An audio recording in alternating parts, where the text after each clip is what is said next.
वहीं तेलंगाना में बीजेपी के खेमे में बहुत ज्यादा उत्साह तो नहीं दिखाई दे रहा, लेकिन बीजेपी का यह दावा है कि बीआरएस तो किसी भी कीमत पर सरकार नहीं बना रही है, जबकि बीजेपी यह दावा कर रही है कि तेलंगाना में या तो बीजेपी की या फिर कांग्रेस की सरकार बनने जा रही है। इसके लिए तेलंगाना के गोशामहल से बीजेपी विधायक अपनी जीत का दावा करने के साथ ही ये भी दावा कर रहे हैं कि इस बार बीजेपी 25 सीटें जीत रही है और 25 सीटों से ज्यादा जीतने पर उनके पास सरकार बनाने का फॉर्मूला भी रेडी है। अगर हम 25 सीट पार करते हैं तो बहुत सारे बीआरएस के विधायक हैं जो भारतीय जनता पार्टी के हमारे अध्यक्ष किशन रेड्डी जी के संपर्क में है, हमारे भंडी जी के संपर्क में है।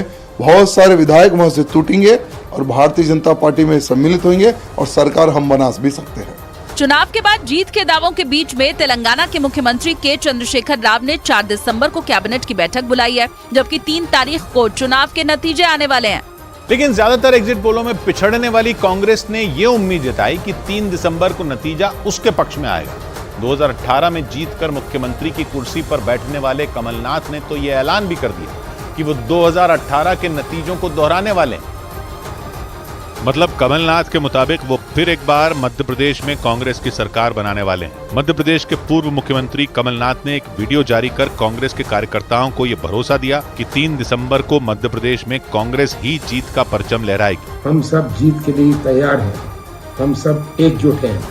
आपको कोई भी समस्या लगती है तो आप सीधे मुझसे बात करें। माना जा रहा है कि कांग्रेस को यह भरोसा उन एग्जिट पोल की वजह से मिला जिन्होंने मध्य प्रदेश में कांग्रेस की जीत की भविष्यवाणी की, क्योंकि 7 बड़े एग्जिट पोल में 3 ऐसे भी हैं जो कांग्रेस को बीजेपी से ज्यादा ताकतवर बता रहे हैं और इनमें ईटीजी के एग्जिट पोल में कांग्रेस को 109 से 125 सीटें तक हासिल होने की उम्मीद जताई गई। मतलब वो अकेले ही बहुमत का आंकड़ा पार करती नजर आई। इसके अलावा जन की बात के एग्जिट पोल में भी कांग्रेस को 102 से 125 सीटें मिलती दिखी और पोल स्ट्रेट के एग्जिट पोल में भी कांग्रेस 121 सीटों पर कब्जा करती दिखाई दी। मतलब अगर ये एग्जिट पोल सही साबित हुए तो कांग्रेस दोबारा मध्य प्रदेश में सत्ता हासिल कर सकती है और इस बार उसे पिछली बार की तरह निर्दलीय विधायकों और मायावती की पार्टी बीएसपी का साथ भी नहीं लेना पड़ेगा, क्योंकि इन एग्जिट पोल में वो बहुमत के जादुई आंकड़े 116 को पार करती दिखाई दे रही। और इस बीच कांग्रेस नेता डीके शिव कुमार ने आरोप लगाया कि बीआरएस तेलंगाना में हॉर्स ट्रेडिंग की कोशिश में है और इसके लिए वो कांग्रेस के उम्मीदवारों से संपर्क कर रही है। ऐसा इसलिए क्योंकि एक दिन पहले तेलंगाना के एग्जिट पोल में कांग्रेस की जीत के संकेत मिले।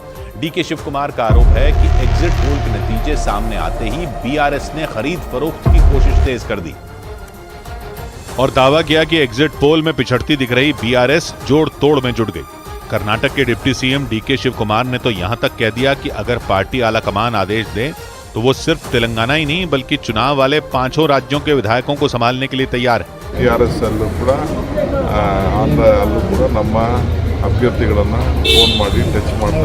हालांकि बीआरएस लगातार ये दावा कर रही है कि एक बार फिर वो सत्ता में वापसी करने जा रही, लेकिन एग्जिट पोल के आंकड़ों ने बीआरएस की धुकधुकी जरूर बढ़ा दी, क्योंकि सभी एग्जिट पोल कांग्रेस को सत्ता मिलने के संकेत दे रहे हैं। तेलंगाना विधानसभा चुनाव पर आए 6 एग्जिट पोल में 5 पोल कांग्रेस के पहली बार सत्ता में आने का अनुमान जता रहे हैं, जबकि एक पोल में उसे सत्ता के करीब बताया गया। कांग्रेस पार्टी को टुडेज चाणक्य के पोल ने तो 71 सीटें देकर प्रचंड बहुमत मिलने का दावा कर दिया, जबकि ज्यादातर पोल का अनुमान है कि केसीआर की पार्टी बीआरएस और एआईएमआईएम मिलकर भी सत्ता में आती नहीं दिख रही। इसलिए कांग्रेस को अपने विधायकों की खरीद फरोख्त का डर सताने लगा है। लेकिन अगर एग्जिट पोल के आंकड़े सही साबित हुए और कांग्रेस तेलंगाना में सत्ता के सिंहासन पर बैठती है तो ये किसी करिश्मे से कम नहीं होगा, क्योंकि तेलंगाना में 2018 के विधानसभा चुनाव में करारी हार झेलने वाली कांग्रेस की वापसी फर्श से अर्श तक पहुंचने जैसी होगी। और ये के चंद्रशेखर राव और उनकी पार्टी बीआरएस के लिए बहुत बड़ा झटका माना जाएगा। केसीआर ने 2001 में टीआरएस यानी तेलंगाना राष्ट्र समिति बनाई थी और अलग राज्य की मांग को लेकर राजनीतिक आंदोलन शुरू किया था। लंबे आंदोलन के बाद 3 अक्टूबर 2013 को केंद्र की कांग्रेस सरकार ने तेलंगाना राज्य के गठन पर मोहर लगा दी थी। राज्य गठन के तुरंत बाद वहां विधानसभा चुनाव का ऐलान कर दिया गया।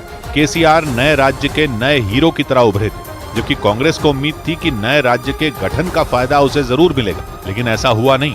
केसीआर को बम्पर जीत मिली थी। इसके बाद 2019 में विधानसभा चुनाव लोकसभा चुनावों के साथ होने थे, लेकिन 1 साल पहले यानी 2018 में ही के चंद्रशेखर राव ने विधानसभा भंग करके चुनाव करा दिए थे। नतीजा ये रहा कि मुख्य विपक्षी पार्टी कांग्रेस 119 सीटों में सिर्फ 19 पर सिमट गई थी। लेकिन राज्य में कांग्रेस के वजूद पर सवाल तब उठने लगे जब 19 में 12 विधायकों ने बीआरएस का दामन थाम लिया। कांग्रेस के पास सिर्फ 7 विधायक बच गए थे। लेकिन तेलंगाना में लगभग खत्म हो चुकी कांग्रेस के इस बार के चुनाव में बड़ा उलटफेर करके फर्श से अर्श तक पहुंचने के संकेत मिल रहे हैं।